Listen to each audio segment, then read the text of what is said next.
Good morning. Welcome to our live talk program. This is Lloyd Grubb here, your host on Revive Reform Radio, doing our live talk program covering the importance of church on your Tuesday morning rise and shine. And this morning here, we're looking at a very important topic: the church interested in what is truth.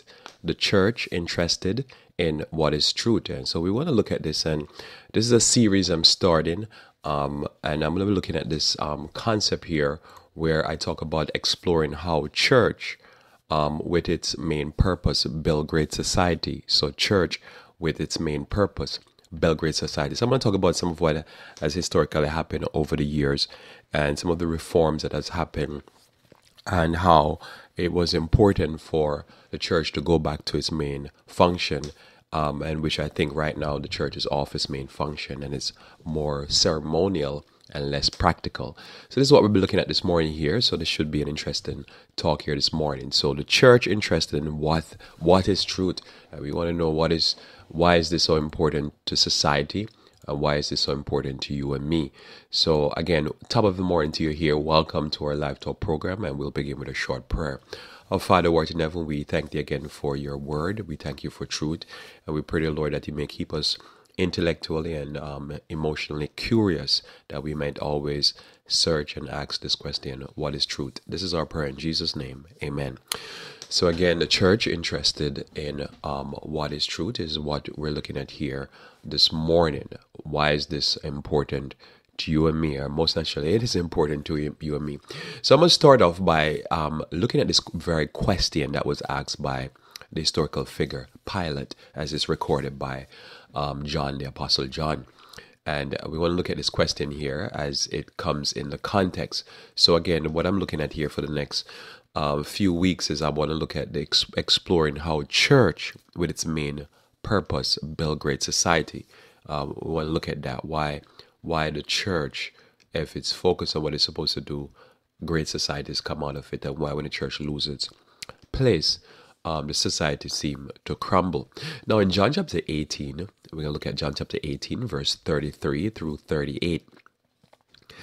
Then Pilate entered in to the judgment hall again, and called Jesus and said unto him, Art thou the King of the Jews? So that's a very important question. So I'm sure you've been in that situation where you had an interaction with a person, or you noticed something and you came back for a second look. This time he came back for another question. He wanted to ask Christ a very specific question. Are you the King of the Jew? So that's a loaded question. So verse 34, Jesus answered him, sayest thou this thing of thyself, or did others tell it thee of me? So Christ asked him a question, and that question is important question here.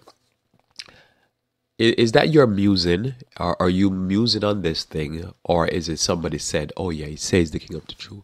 Or did somebody say that you found that concept interesting? What's the source, in other words, Christ is saying, of that question? Why are you curious? And curiosity is something that we all have.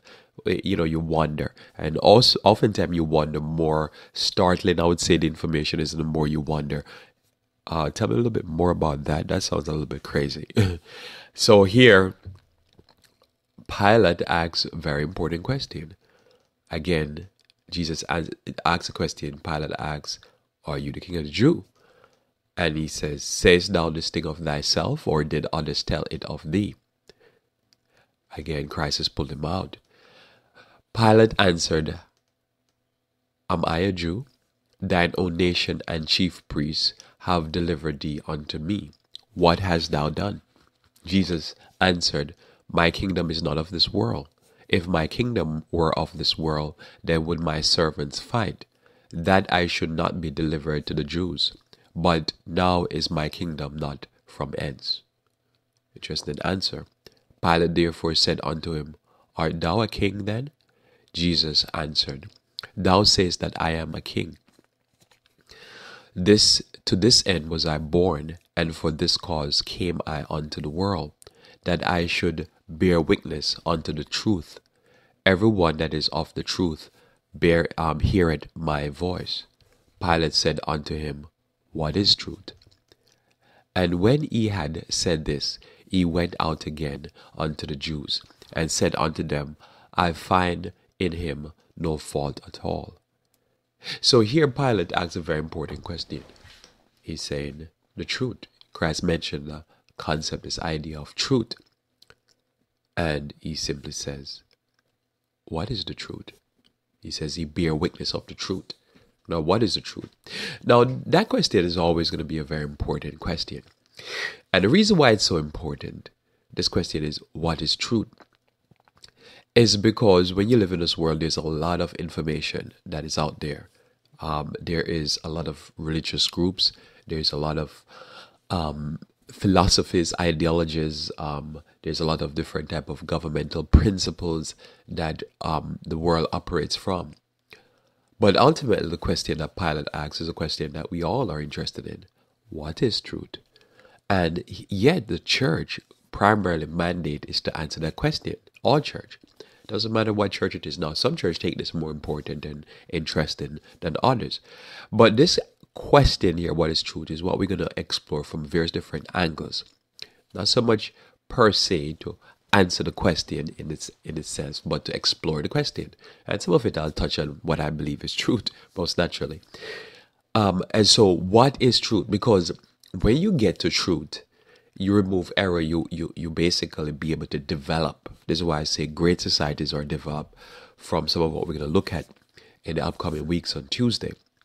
Because again, when you make it an important point to find out what is truth, then you cut away at a lot of the time wasting and basically the ignorance that basically destroys and can kill and waste money, waste resources, waste everything. You know, it says a mind is a terrible thing to waste. But it's not something that the mind is wasted. It's sometimes the mind is either lacking truth or good information, or the mind got too much junk in it. So the mind has a lot of information. I've even met somebody that can tell you the plot and all the various different scenes of a movie from start to finish, or they can tell you all the stats of various different sport players. And if they would have that same knowledge in order to understand chemistry or physics or biology or whatever, they've been doing phenomenal in their lives. So it's not sometimes even the mind doesn't have information, it's just what type of information. But the more fact or truth that you have in your mind is the better it is for you. So we want to really analyze this question here that Pilate asks, what is truth? And that's the importance of church. And most churches, I think, have gone away from this answer. They're not asking what is truth anymore. They're asking what is entertainment. What is entertainment. They just go to church to be entertained. Now in Jude chapter 1 verse 3, it says, Beloved, when I gave all diligence to write unto you of the common salvation, it was needful for me to write unto you, and exhort you that you should earnestly contend for the faith which was once delivered unto the saints.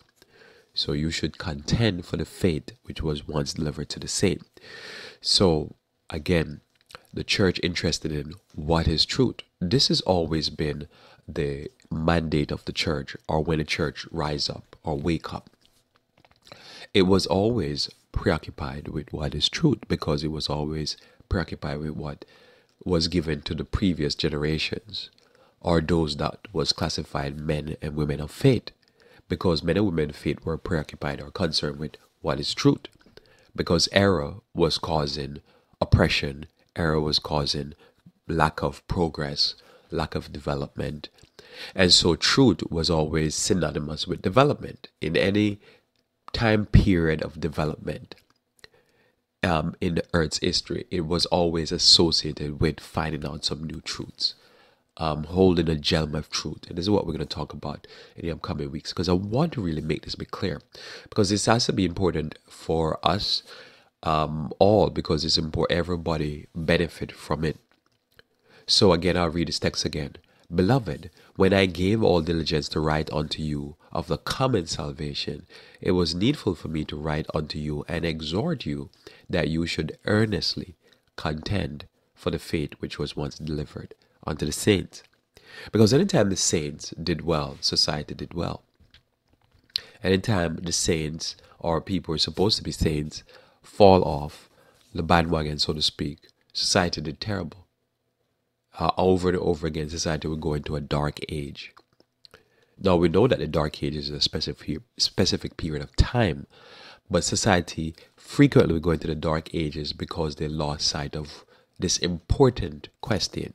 Sometimes not even an answer for it, but this important idea that we're here to find out what is truth. We're here to have the proper answer for various different enigmas. We want to know, we want to peer into basically a microscope, a telescope, because we want the answers. We want to know more. Human beings are naturally curious. And so the moment this question is not being vetted and looked upon and trying to get the answer for it, society doesn't move forward, it goes backward. Happened over and over again.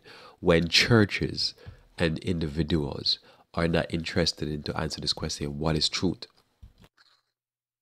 Then society never move forward. Somebody say, well, why this has to be tied to society, church and society? Well, it's just the history. There's never been a period of time when the church was languishing and society moved forward. There was no intellectual development. It's always tied to the church.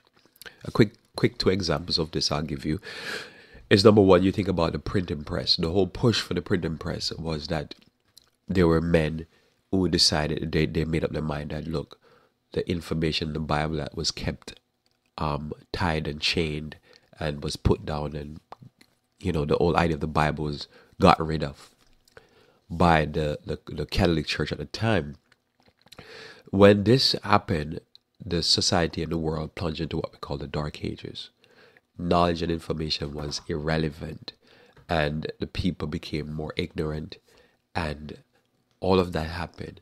The moment the printing press came around, then all of a sudden we have this great movement and change in society, that the society, especially what we call the society that experienced that, the European society, improved.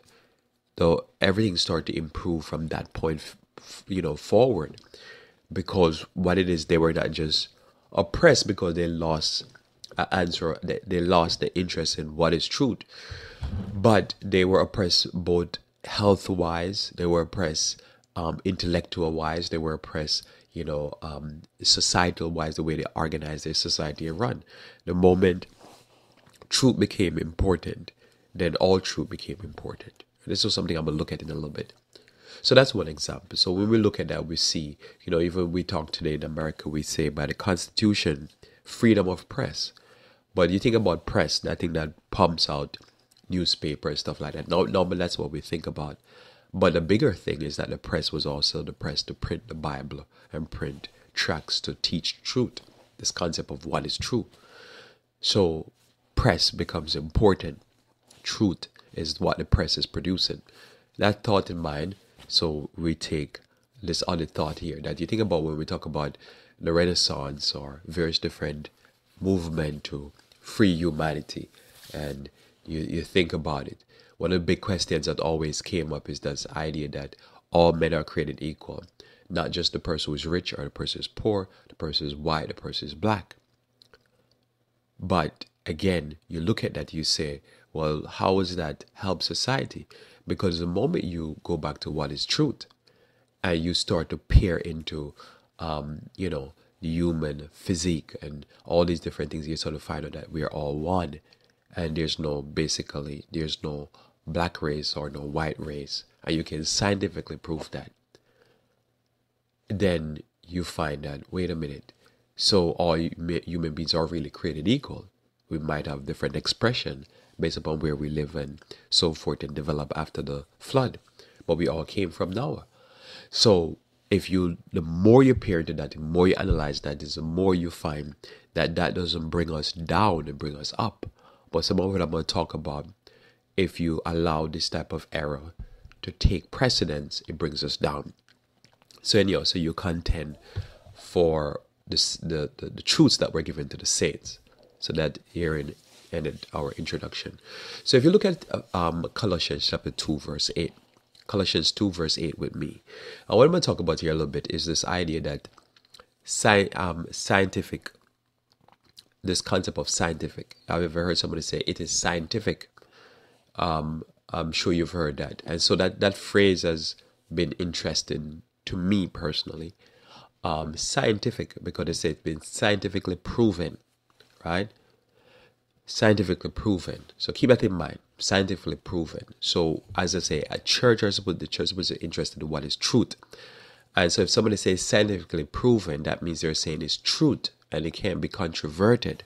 And you have to accept it what it is.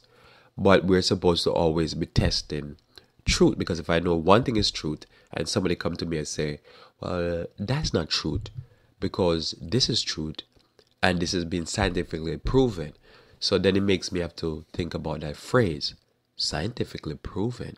Anyhow, if you read Colossians chapter 2 verse 8, it says, beware lest any man spoil you through philosophy and vain deceit. Deceit that's come from vanity. After the tradition of men, after the rudiments of the world, and that not after Christ. So beware lest any man spoil you. You can't be spoiled. When something is spoiled, you're just good to throw it out. Through philosophy and vain deceit. Now, again, go back to that phrase. Scientific. See, if you listen to Revive Reform Radio, you will notice that I play at least two, my mind serving me here, different programs that have debates over the issue of creation and evolution. And somebody wonder, why do I play those things? Now, I play those things because I believe that there has to be an analysis of the scientific information, because I believe a lot of what is put forward as scientific is not really scientific, it's philosophy.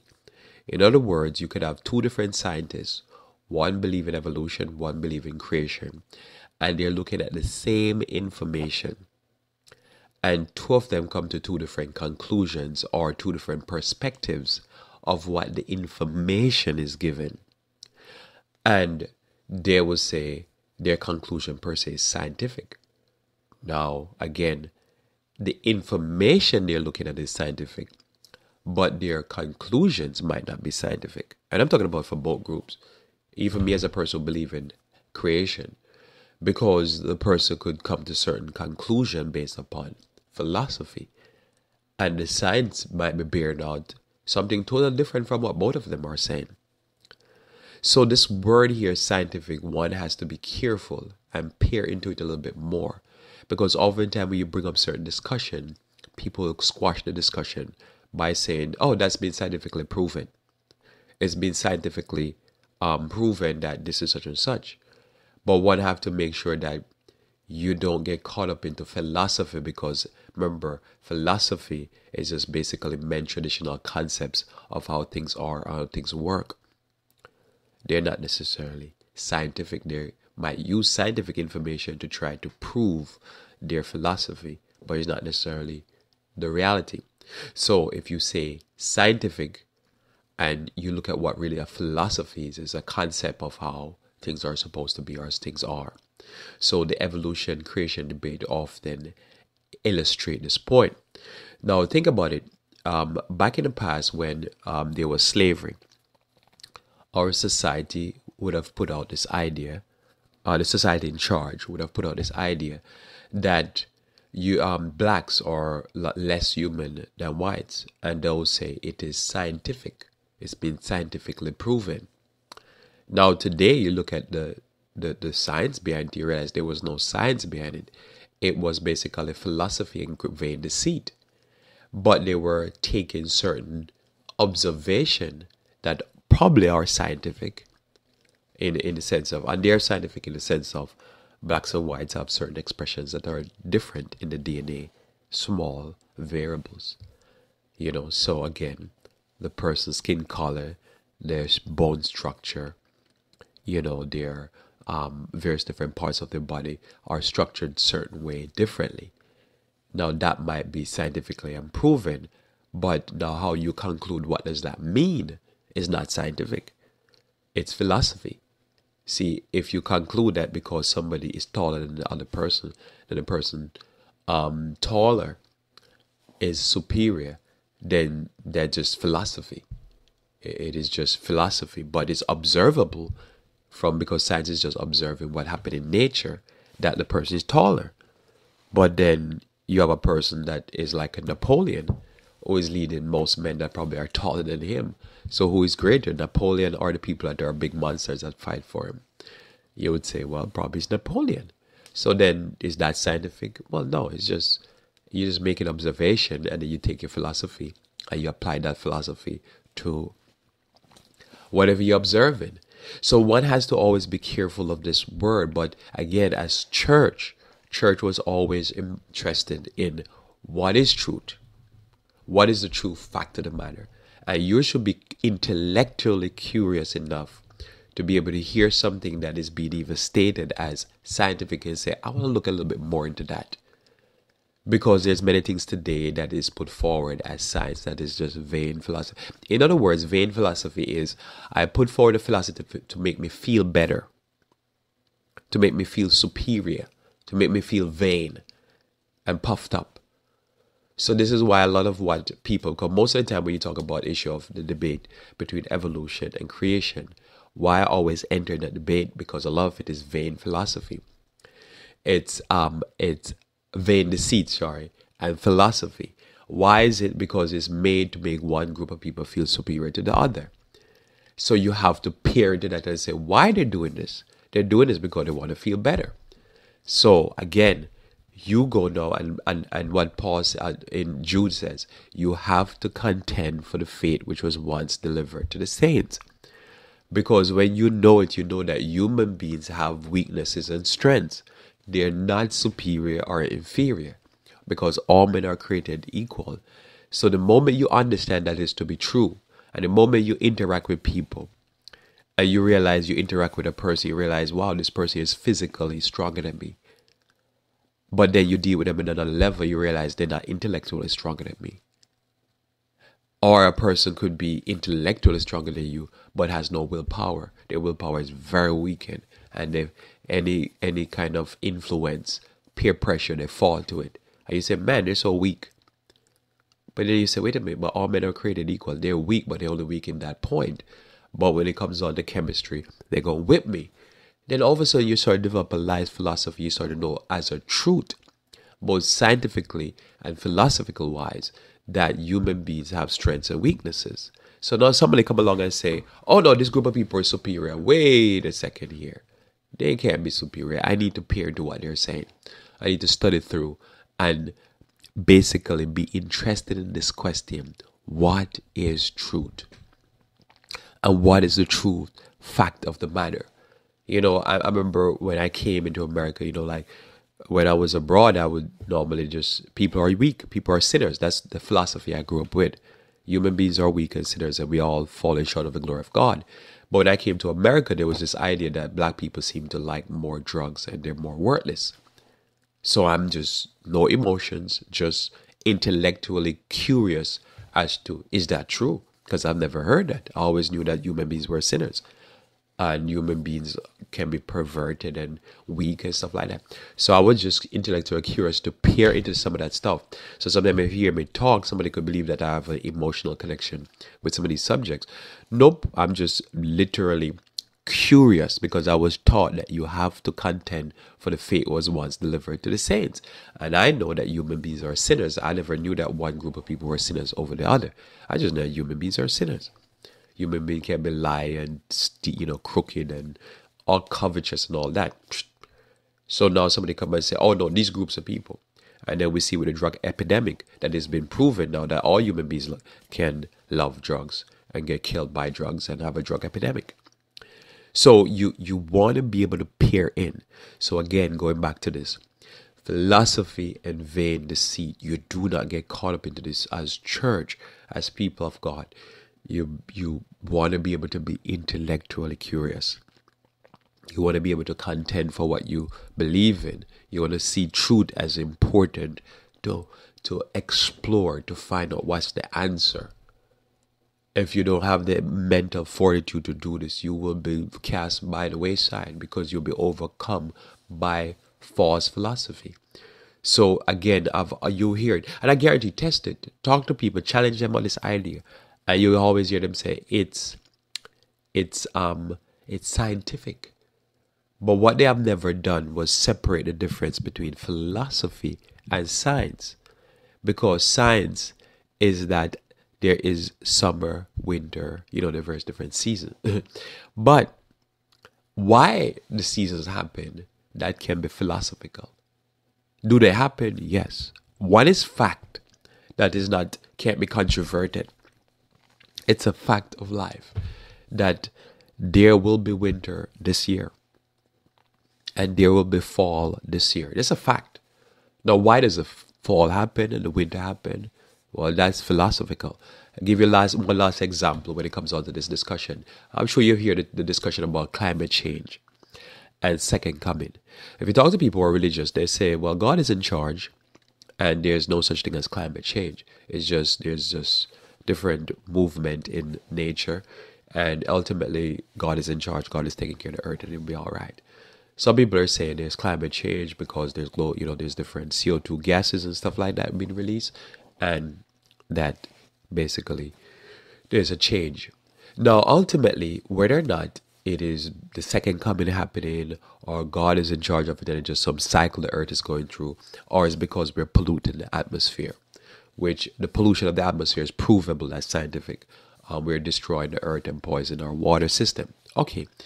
Whether or not whatever is happening in the philosophy that drives it, at the end of the day, you know that you've experienced an uptick in the weather pattern, being more disastrous.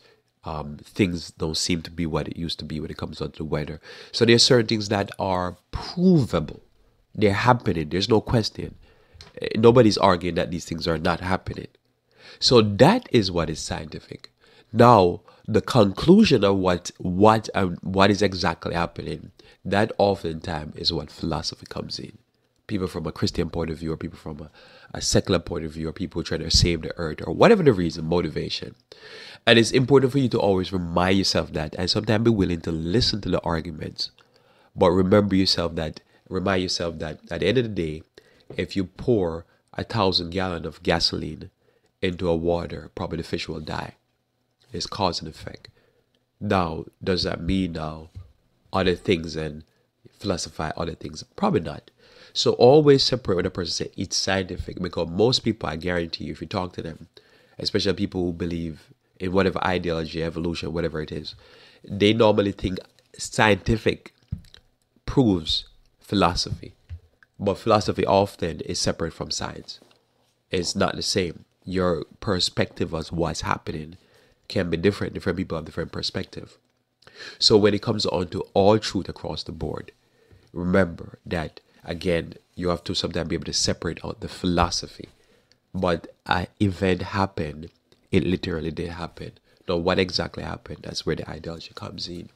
That's where conspiracy theorists come in, because they start to tell you, interpret the events and tell you, so because these events happen, this is what's going on. And yet, it might be true, it might be false. This is where church tells you to be interested in this question: what is truth? Now, in John chapter 8, verse 32, John 8, verse 32, it reads, "And ye shall know the truth, and the truth shall make you free." So ye shall know the truth, and the truth shall make you free. Why is that important? Because it's important to free your mind from mental slavery. To free our minds from mental slavery. We can get into a point where we're not free because we're not intellectually free. We don't know what is the right way. If you're practicing something that you think is beneficial to you, or you're living in ignorance, you can be under oppression and just don't know it, or you know it, but you feel the result of the oppression, but you think that's the only way to live. A person that live in a low life, so to speak, they live in a life that they're being beaten up and, being used and abused, and they think that's the only, everybody says living like that. And they don't know that says other people are not living like that. They're being oppressed, but they're not being oppressed. But their biggest oppression is their ignorance. They just don't know. They don't know there's another way to do it. And it can be the same thing with even natural health. A person can be suffering all their life, ill health, and they just can't be energized. They just feel always sluggish, down, always in pain, and they think, well, everybody is living like that, and they just don't know, or they don't know how to get out of it because they're told there's no other way. The doctors say I've exhausted all my resources, and but that might be true for the doctor because that's the level of intelligence and knowledge he has. He don't know anything better, so he's literally has exhausted all his resources.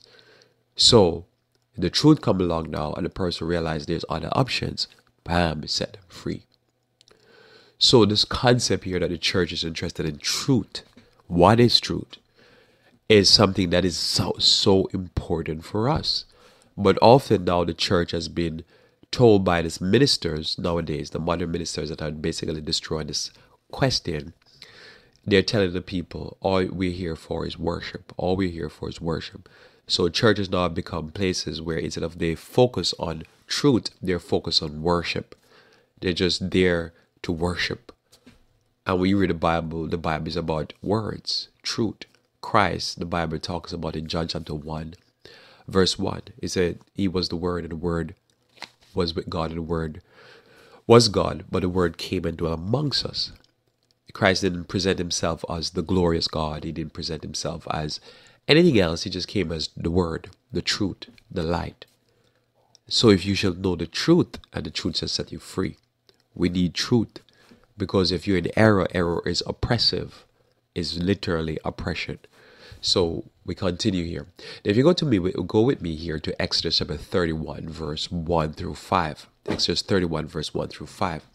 Now we notice in the Dark Ages, one of the things that made the Dark Ages what it was. It was that true education and development did not take on the whole man. So the educational system of that day, and still affect our educational system today, was that truth or information, knowledge, did not take in the development of the whole man. So the intellectual side was the primary focus of that type of education.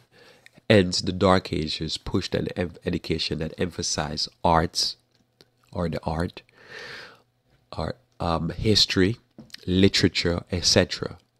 So everything was about information. A lot of information that it was given was not grounded on the practical day-to-day function of the human being.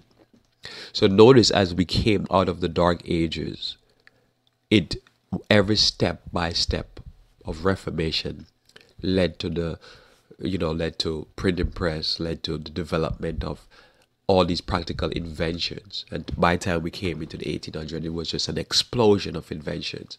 The world literally was free from the tyranny of that false educational system that emphasized just intellectual development. So a person that is educated is a person that could have a degree, a PhD in history. And most of the history is false history, is reinterpret history from the point of view of the victors. Not literally what happened, as often the victors were barbaric. So again, when you look at the development, literature often is just fictional materials. Because there's good literature that is factual materials and it is fictional. Philosophy, mythology. So you could have studied for 7 years literally after high school level. And all you've studied for 7 years is basically arts, history, which is false history most of the time, literature, Greek mythology, various different philosophy. And you've literally done 7 years of studying nothing, just falsehood. And this now created the Dark Ages, because a person could be a scholar in nothingness, scholar in basically vain traditions of men and vain ideology that basically just make you be able to analyze nothing. But now, come out of the Dark Ages and come out of our time. You look at a person now that finishes school and they have studied something that is practical, that can make a person understand the body and know how to fix the body, understand nature and how to duplicate nature and create and invent things that will be used for the betterment of humanity. Notice the education slowly moved away as the Reformation took its place and people started to say, what is truth? Because truth is deeper than just having information that has nothing to do with reality. As I say, you could study for 30 years Greek mythology.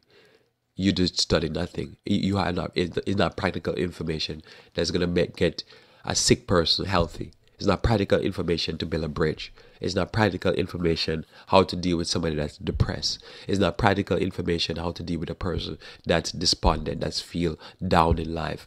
It's not practical information to make a child be a better worker for themselves, to be able to make money, to build businesses, to build empires.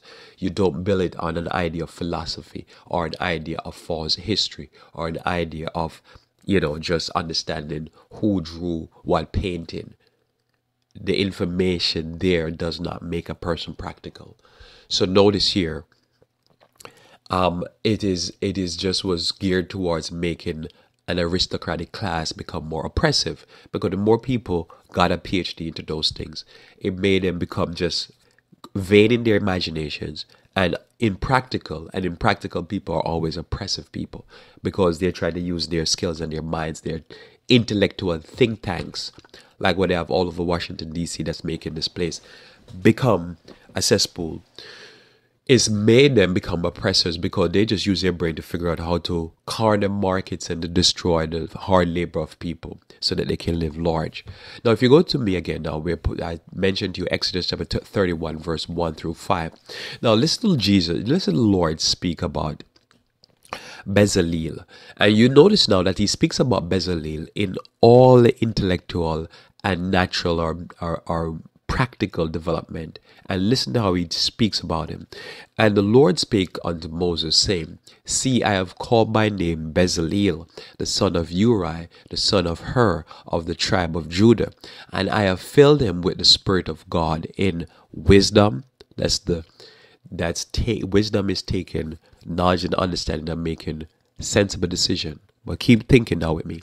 In wisdom, in understanding, in knowledge, in all manner of workmanship, to devise cunning works, to work in gold and in silver and in brass and in cutting of stone, and to set them and in carving timber, and to work in all manner of workmanship.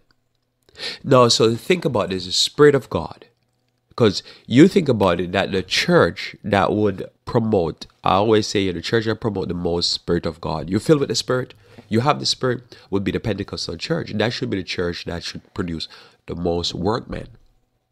Because when the Spirit of God is upon a person, the person becomes a practical person in all aspects of their lives. Notice Bezalel here, which is one of the few people that is referred to in the Old Testament as being filled with the Spirit, is filled with the Spirit. And when the Spirit is upon him, he's filled in wisdom. He's known to make decisions that you say, wow, how did you figure that out? And I'm sure if you think about what happened from the Dark Ages to the age where we say we come into the Enlightenment and the development of some certain inventions that blows your mind, they're really ingenious methods of using nature, the principles of nature and the substance of nature to create ingenious works. I'm talking to you here, and most actually I'm talking to you on a whole bunch of ingenious inventions that are practical, that no matter if you get a person to study for 100 years, philosophy, mythology, history, art, they would never be able to invent the things I'm using right now to communicate to you on. But the moment the Dark Ages and we started to be interested in what is truth, because truth normally is tied to the word fact. And when you saw the change educational system, you realize that the educating of a person is to make them become practical, functional people in society. Then all of a sudden you would say an educated man is a person that built Microsoft. Is able to take the intellectual knowledge that he has gained to do something practical. That's true education. So truth makes a person a well-rounded person. It makes a person an aristocrat. It makes them a worker. Notice in understanding, because again, in order for you to be able to take I was saying here, in all understanding, knowledge, and in all manner of workmanship, in devising cunning. That means, nobody say cunning, you're cunning, you're like, somebody look at you, it's like, wow, how did you figure that one out? That was interesting of your brain to come up with this idea. To work with gold. So you're able to do with gold what other people can't. Because if you think about it, most of what we're talking about when we talk about building cars, building steam engine, using water, be able to propel stuff with heat and so forth.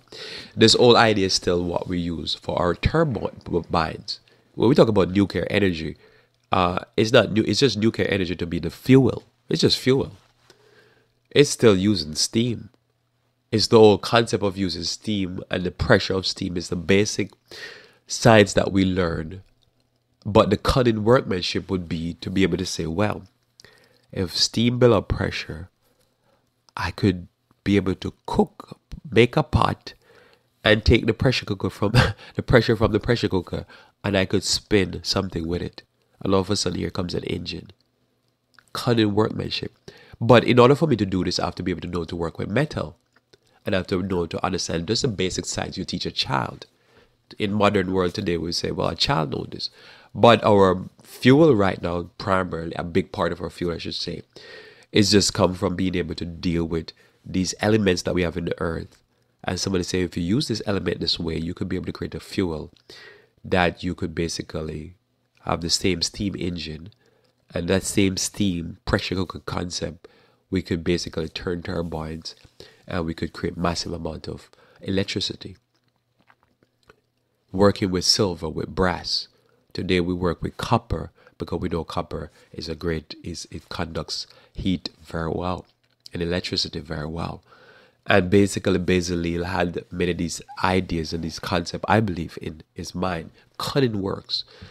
And in the cutting of stone to set them, and in carving of timber, and to work with all manner of workmanship. Have you ever drive past and see how people will make like a little edge or wall along their property, and they use thousands and thousands of stone? I'm like, who sit down and does that, do that? It's like they're working with a puzzle all day long.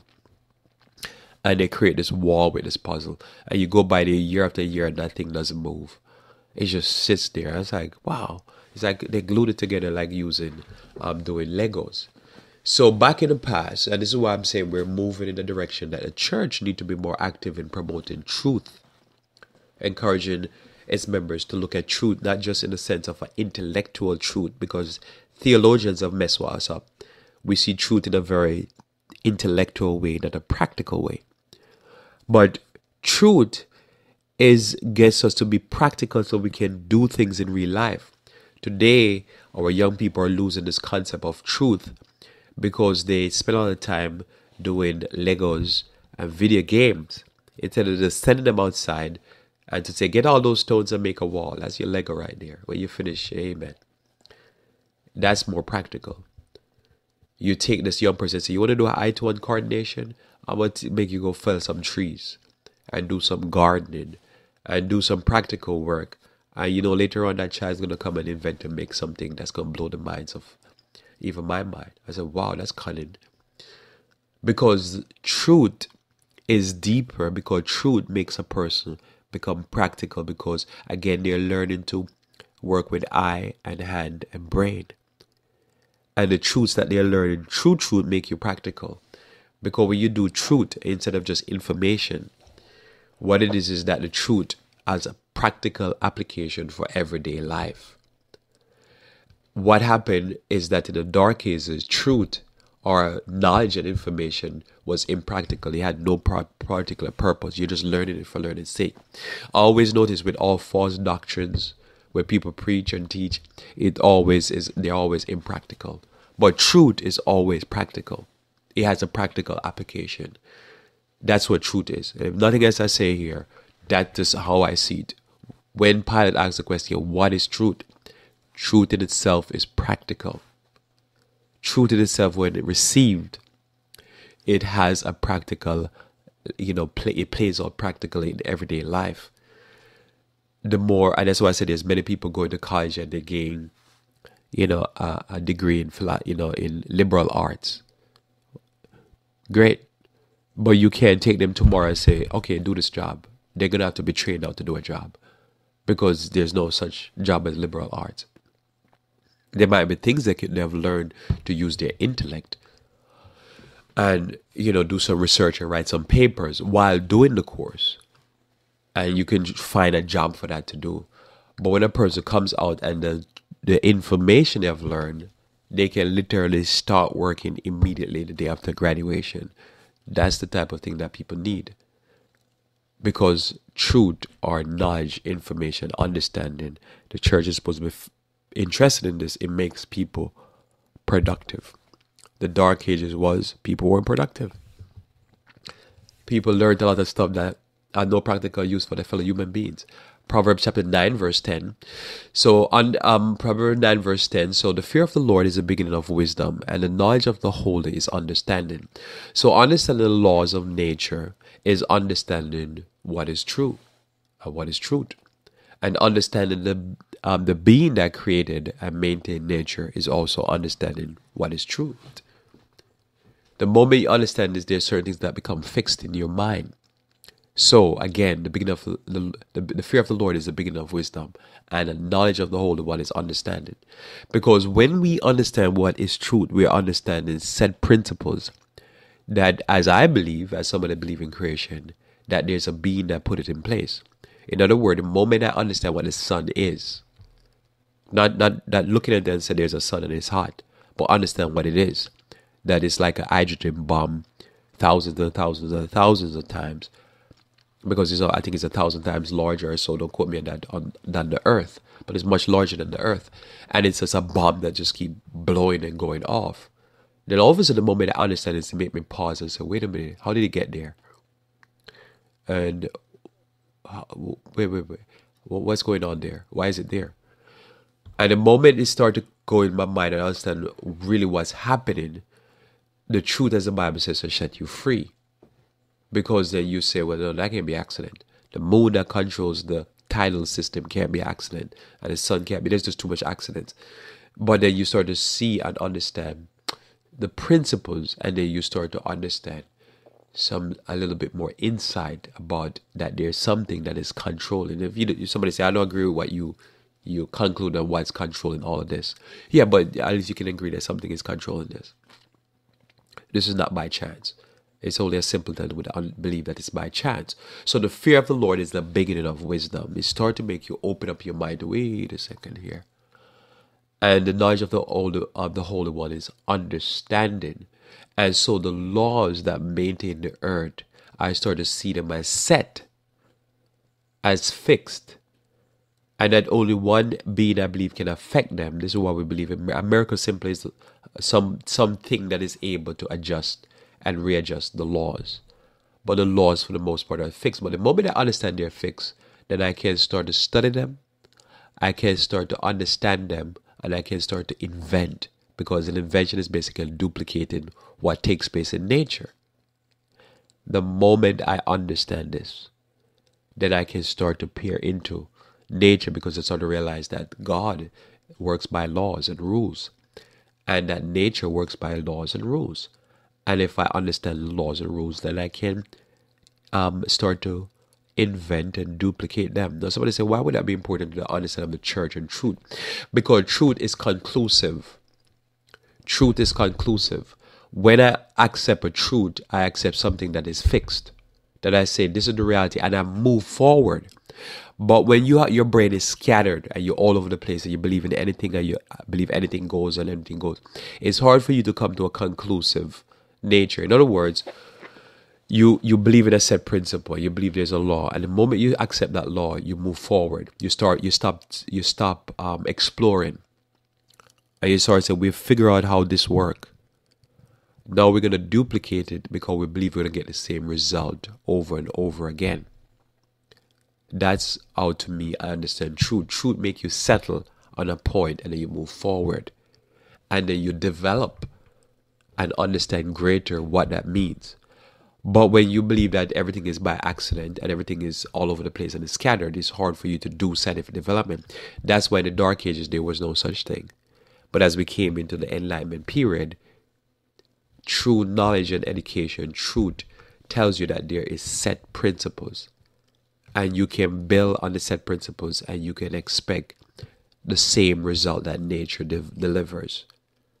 And that's how truth is practical in its application. And so you want to be able to look at how nature is maintained. If you look, like I give you, this is a good example I always think is, and I always use this because I'm fascinated, because I have to deal with this all the time. I have well water here, so I'm always have to be concerned about filtration.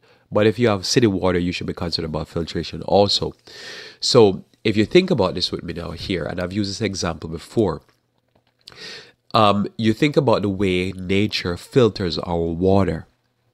And you realize that the way nature filters our water, number one, it speaks to the idea that there has to be a creator. Somebody has to do it because it's too complicated.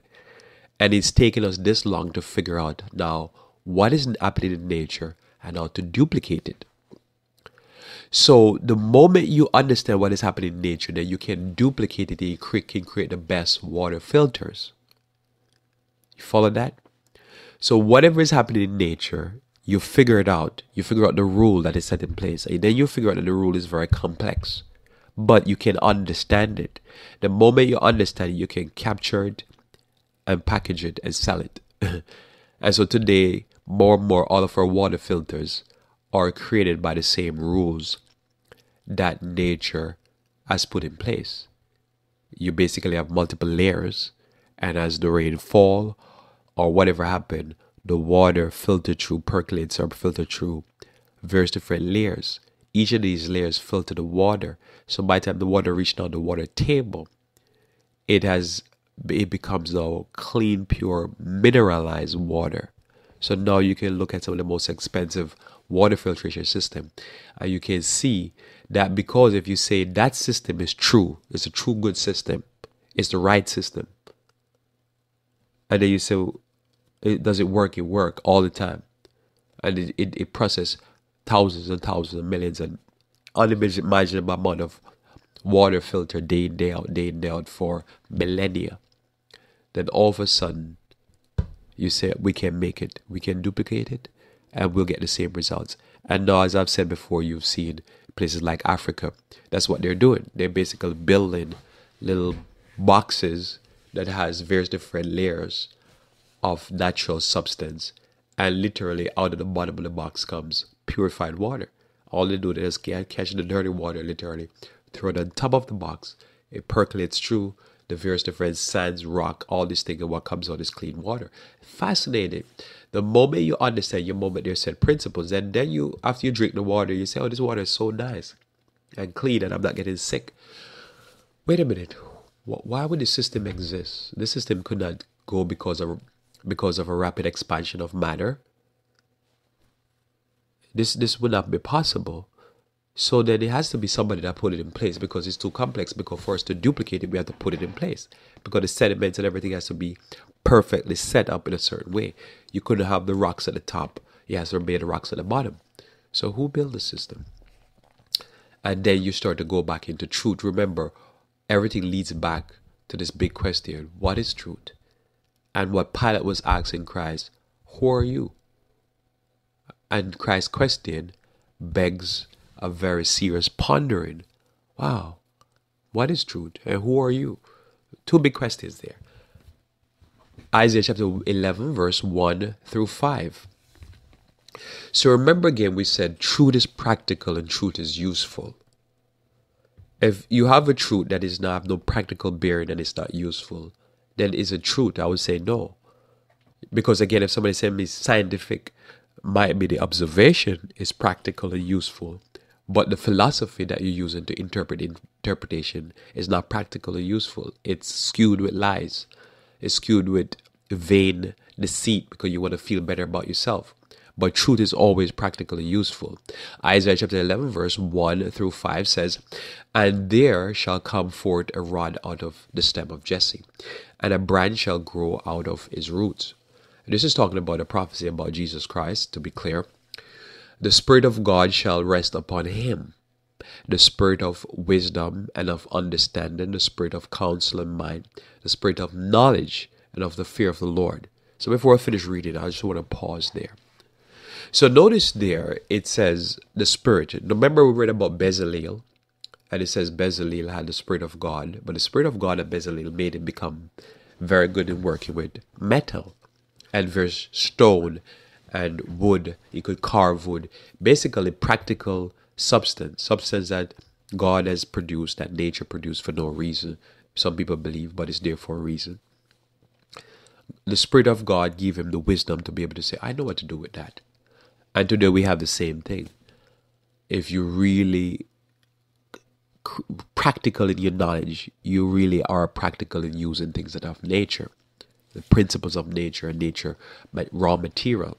Bezalel are the same thing. But here it describes Christ, and it says the Spirit is going to be on him and he's going to be wise. So he's going to know to take knowledge, understanding, and make good decision. He's going to have understanding, because you can't be wise without knowledge and understanding. A spirit of counsel, he'll be able to communicate and counsel well. He'll be able to put together information and be able to give it to you, so really valuable in you making decisions. This is why we believe, no matter how you look at Christ, that Christ is the most important figure human being ever walked the face of the earth. The modern world and the most successful societies are based upon the teachings of Christ. Our hospitals, our relief agencies, all come from the philosophies of Christ. This is why no other society, except what we call the Christianized Western world, who have taken the philosophy of Christ the most seriously and answered this question, what is truth, has produced the most, what we call, advanced cultures. The counsel and might, the spirit of knowledge, because again, you have to have the information. Often what people call scientific is just basically information. How you interpret it or use it is a total different story. And of the fear of the Lord. Verse 3 now, and shall make him of quick understanding of the fear of the Lord. And he shall not judge after the sight of the eye, neither reprove after the hearing of the ear. But with righteousness shall he judge the poor, consider that, and reprove with equity the meek of the earth. And he shall smite the earth with the rod of his mouth, and with the breath of his lips shall he slay the wicked. And righteousness, that word again, shall be the girdle of his loins, and faithfulness the girdle of his reins. Reins is not just the mind and the controls thereof. So when we think about it, notice he constantly, this word comes up, this word righteousness shall he judge the poor. Righteousness shall he judge the poor. And the girdle, and righteousness shall be the girdle of his loins. See, the person who is practical in their understanding is able to better judge the poor. Notice what I said earlier, that one of the problems of the Dark Ages, that the knowledge that was gained, the truth that was gained, was impractical. There was no truth. There was no true education. It was false education. So the aristocrats oppressed the poor. The aristocrats oppressed the poor. But when you have knowledge that is practical and truth, you ask yourself the question, what is truth? The facts become important.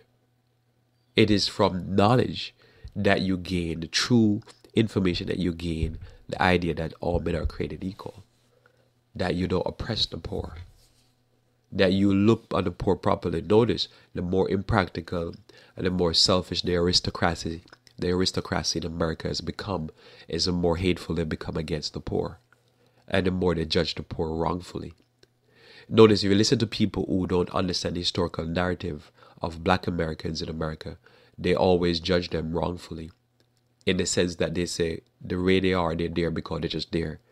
They talk as if Black Americans just drop out of space and they're living a certain lifestyle, and it's not affected by the historical narrative of slavery, Jim Crow law, the basic war on drugs, and all these things that have happened, the oppression that has been historically heaped upon them. It doesn't excuse that a person needs to do better, but you can't judge a person based upon nothing. You have to judge them by facts. Judge them by what happened, the history, true history. And this is why it says, but with righteousness shall he judge the poor, and reprove with equity the meek of the earth, and shall smite the earth with the rod of his mouth. So this is where French Revolution take place, because the aristocracy has become vain, filled with vain deceit. Their knowledge was just filled with a lot of philosophy, vain philosophy of men, and it made them impractical. So I'm just broaching this topic here. Wanted to it started this basically for the next few Tuesdays. I'm going to be exploring how the church, with its main purpose, build great society. And we're going to talk about this because there's a lot of conversation in our society right now. They're talking about making America great, but they don't understand what makes a great society. So we're going to explore some of this in the upcoming weeks. I realize I run out of time. I wasn't looking at my clock here. So we just pray to close. We thank you, Lord, for your blessing, and we pray to Father that your spirit may be upon us, that we might be filled, dear Lord, with truth, filled with knowledge of the Holy One, fear of you, dear Lord, and also that we might be practical in all that we do, that we might build, dear Lord, great things and do great things. This is what you call us to do. This is our prayer in Jesus' name, amen. Thanks for being with me on Revive Reform Radio. Looking forward to talking to you tomorrow morning when we talk about natural health. Until then, I pray that you may continue to walk with the King.